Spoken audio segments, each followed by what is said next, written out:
सुंदरवन के जंगल में बहुत सारे जानवर रहते थे। इस जंगल के बीच से एक नदी बहती थी जो जंगल को 2 भागों में बांटती थी। जंगल के एक हिस्से का राज्य राजा शेर सिंह का था, जो स्वभाव से बहुत ही दयालु और अहिंसावादी था। वह कभी किसी भी बात के लिए अपने भोले भाले जनता को परेशान नहीं करता था। वहीं जंगल के दूसरे हिस्से का राजा शमशेर सिंह बहुत ही क्रूर था। उससे उसकी प्रजा बहुत ही परेशान और डरी हुई रहती थी। पूरे जंगल में एक ही नदी होने से सभी जानवर उसी नदी में पानी पीते थे। उन्हें नदी से पानी पीने के लिए कोई भी उन्हें मना नहीं करता था। एक दिन शमशेर सिंह नदी के किनारे पानी पीने के लिए आया। उसी समय नदी के दूसरी तरफ एक गधा आकर पानी पीने लगा। गधे को पानी पीते देख शमशेर सिंह आग बबूला हो गया। मूर्ख गधे, क्या तुम्हें दिखता नहीं कि मैं यहाँ पानी पीने के लिए खड़ा हूँ और तू आकर इस नदी को झूठा कर दिया? अब क्या मैं तेरा झूठन पीऊं? क्षमा करें महाराज, इस नदी का पानी आज हमने कोई पहली दफा नहीं पिया। हम सभी जानवर वर्षों से इस नदी में अपनी प्यास बुझाते आए हैं। फिर भी यदि आप चाहते हैं तो मैं प्रतीक्षा कर लेता हूँ। पहले आप पानी पी लें, उसके बाद मैं पी लूंगा। मूर्ख, तू एक मामूली सा गधा होकर एक राजा से ऊंची आवाज में बात करता है। आज से यह नदी मेरा है और इस पर केवल मेरा ही अधिकार है। यदि जीवित रहना है तो अभी भाग जा यहां से और जाकर अपने राजा से बोल, यदि नदी का पानी पीना है तो तेरा राजा शेर सिंह आकर मुझसे युद्ध करे। युद्ध में जिसकी जीत होगी इस नदी पर उसी का हक होगा। ऐसा सुन गधा डर जाता है और भागते भागते राजा शेर सिंह के पास पहुंचता है। महाराज, हम जंगल वासियों के लिए एक बहुत ही चिंतनीय खबर है। अब आप ही कुछ कर सकते हैं महाराज। क्या बात है गधे भाई, तुम बहुत घबराए हुए लगते हो। जंगल में सब ठीक तो है? कुछ भी ठीक नहीं है महाराज। अभी मैं नदी के पास से आ रहा हूँ। हमारे नदी पर शमशेर सिंह ने अपना कब्जा कर लिया है और मुझे पानी पीने से रोकते हुए बोला कि जाओ अपने राजा से बोल दो कि यह नदी मेरी है। यदि नदी का पानी चाहिए तो शेर सिंह मुझे युद्ध में हराए। गधे भाई, तो इसमें घबराने की क्या बात हुई? उसे जरूर कोई गलतफहमी हुई होगी। तुम सब डरो मत, मैं अभी शमशेर सिंह से बात करके आता हूं। ऐसा बोल शेर सिंह नदी की तरफ चल पड़ा। वहां पहुंचकर शेर सिंह बहुत ही विनम्रता से बोला, शमशेर भाई, हमारी प्रजा से यदि कोई गलती हुई हो तो माफ करना दोस्त। ये बहुत भोले हैं, उन्हें ऐसी सजा देना ठीक नहीं। यदि फिर भी कोई शिकायत है तो मुझे बता सकते हो। शेर सिंह, यह शिकवा शिकायत कायर लोग करते हैं। हम सिर्फ मैदान में युद्ध करना जानते हैं। मैं तुम्हें युद्ध का चुनौती देता हूं। परंतु शमशेर सिंह, युद्ध होने से हम दोनों की धन संपदा और हमारे प्रजा की हानि होगी। हमें युद्ध पसंद नहीं है। तुम क्या चाहते हो हमें बताओ। तुम जैसा कहोगे हम वैसा ही करेंगे। अगर ऐसा है तो फिर हमें तुम्हारी इस नदी की आवश्यकता है। हमें नदी दे दो और कुछ नहीं चाहिए। इस पर राजा शेर सिंह ने कहा, ठीक है, तुम भी इस नदी का इस्तेमाल करो और हम भी इसका पानी अपने उपयोग में लेते रहेंगे। नहीं, जब यह नदी हमारी हो जाएगी तब तुम इसका पानी नहीं पियोगे। पर इसमें तुम्हें क्या आपत्ति है? फिर हमारी जनता क्या पिएगी? शमशेर सिंह दुष्ट स्वभाव का तो था ही। उसने बोला, वो सब मैं नहीं जानता। अगर तुम ऐसा नहीं करोगे तो फिर तुम्हें हमारे साथ युद्ध करना होगा और युद्ध में जो जीतेगा यह नदी उसी की हो जाएगी। जंगल का राजा शेर सिंह अपनी प्रजा से बेहद प्यार करता था। वह किसी भी कीमत पर अपनी प्रजा को खोना नहीं चाहता था।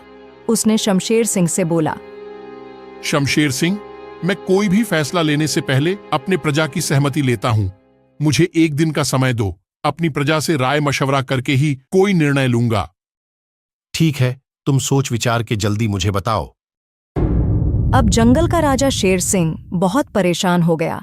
उसे समझ में नहीं आ रहा था कि इस मामला को वो कैसे सुलझाए।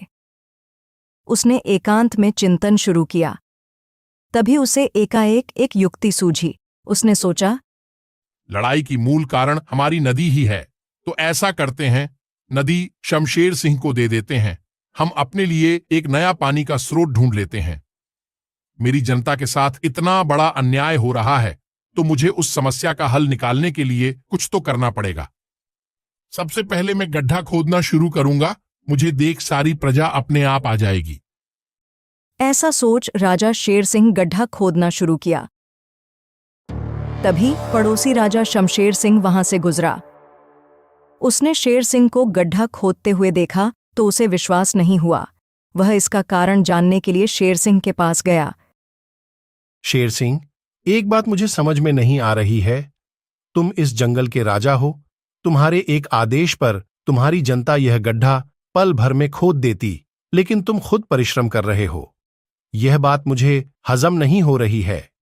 शमशेर सिंह की बात सुनकर राजा शेर ने बोला, शमशेर सिंह, मैं अपनी जनता से बेहद प्यार करता हूं। अगर जनता मेरे कारण दुखी होती है तो मैं यह कतई बर्दाश्त नहीं कर सकता। इसलिए गड्ढे खोदकर अपनी प्रजा के लिए पानी का स्रोत बना रहा हूं। राजा शेर के मुख से इतनी महान बातें सुनकर पड़ोसी राजा शमशेर सिंह बहुत लज्जित महसूस करने लगा। वह बोला, शेर सिंह, तुम बहुत महान हो जो अपनी प्रजा के दुख के लिए खुद को भी मिटा सकते हो। युद्ध भी इसीलिए नहीं होने दिया ताकि बेकसूर जनता ना मारी जाए। और मैं इतना खुदगर्ज हूं कि पानी जैसे बुनियादी आवश्यकता को भी तुम्हारी प्रजा से छीन रहा हूं। इतना कहकर शमशेर सिंह राजा शेर सिंह के चरणों में गिर पड़ा। महाराज, हो सके तो मुझे माफ कर दीजिए। मुझे कोई हक नहीं है आपकी भोली भाली जनता के हिस्से का पानी छीनने का। आप महान हैं और आपकी इस सोच ने आज मेरी आंखें खोल दी हैं। आज से मैं कभी किसी के साथ लड़ाई नहीं करूंगा और अपनी प्रजा के साथ अच्छा व्यवहार करूंगा।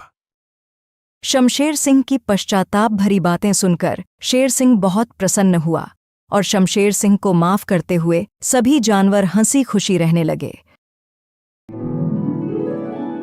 भरतपुर के जंगल में कई सारे जानवर रहते थे। उनमें एक गधा भी था। गधे का मानना था कि जंगल में उसके जैसा समझदार जानवर कोई है ही नहीं। वह हर समय उटपटांग हरकत करता और बिना मतलब की बातें सोचता रहता। कभी कभी उसके सोच के चक्कर में तो जंगल के जानवर भी फंस जाते थे। एक दिन, भाई वाह, आज तो हरी हरी घास खाकर मजा आ गया। मेरा पेट तो भर ही चुका है। अब इस पेड़ की छांव में थोड़ा आराम कर लूं, फिर आगे चलूंगा। ऐसा सोच गधा पेड़ के नीचे बैठकर आराम करने लगा और आराम करते करते इधर उधर की उटपटांग बातें सोचने लगा। मेरे जैसा बुद्धिमान इस जंगल में कोई नहीं, तभी तो समस्या आने से पहले मैं उससे बचने का रास्ता निकालता हूं। जैसे मान लेता हूं मैं यहां बैठा हूं और जंगल में आग लग जाए तो मेरा क्या होगा? मैं तो बेमौत ही झुलस के मर जाऊंगा। तभी उसकी नजर जंगल के दूसरे छोर से उठ रहे धुएं पर पड़ी। धुआं देखकर गधा घबरा गया। अरे, यह तो सचमुच जंगल में आग लग गई। इसका मतलब अब मैं मारा जाऊंगा? नहीं नहीं, इससे पहले कि आग मुझे अपनी चपेट में ले ले, मुझे यह जंगल छोड़कर किसी सुरक्षित स्थान पर भागना चाहिए। ऐसा सोच गधा घबराकर उठा और तेजी से भागने लगा। गधे को इस तरह बेतहाशा भागते एक सियार ने उसे देखा। वह गधे को रोकते हुए पूछा, अरे क्या हुआ गधे भाई, तुम इस तरह से क्यों भागे जा रहे हो? कोई खजाना मिल गया है क्या? अरे फालतू की बातें मत करो। कोई खजाना लेकर नहीं भाग रहा, मैं अपनी जान बचाकर भाग रहा हूं। वह देखो, पीछे जंगल में आग लगी है। इतना बोल गधा फिर भागने लगा। सियार ने देखा तो उसे कुछ दूर धुआं उठता हुआ दिखाई दिया। अरे हाँ, यहाँ तो सच में आग लगी है। धुआं देखकर सियार भी घबरा गया। उसे भी डर हो गया कि कहीं वह इस आग में घिर ना जाए। यह सोचते ही वह भी गधे के साथ भागने लगा। भागते भागते सियार को कुछ सूझता है और वह रुक जाता है। कहीं मैं गलत तो नहीं कर रहा हूँ? हो ना हो मैं कहीं उसी कहानी को तो नहीं दोहरा रहा हूँ जिसमें पेड़ से पपीता गिरने पर हिरण ने समझ लिया कि जंगल में कोई खतरनाक दानव आ गया है और बचने के लिए वह स्वयं तो भाग ही रहा था, उसके पीछे दूसरे जानवर भी बिना सोचे समझे भागे जा रहे थे। नहीं नहीं, मैं उस आग को बिना देखे यकीन नहीं करूंगा। मुझे उस धुएं के बारे में पता लगाना होगा कि आखिर वह धुआं कहाँ से और क्यों उठ रहा है। ऐसा सोच सियार उठ रहे धुएं की दिशा में चल पड़ा। कुछ दूर जाने पर उसे एक हिरण मिला। हिरण को देखकर सियार रुका और उससे पूछा, हिरण भाई, क्या तुम ये बता सकते हो कि वह धुआं कहाँ से और क्यों उठ रहा है? हिरण ने धुएं की तरफ देखकर कहा, वह धुआं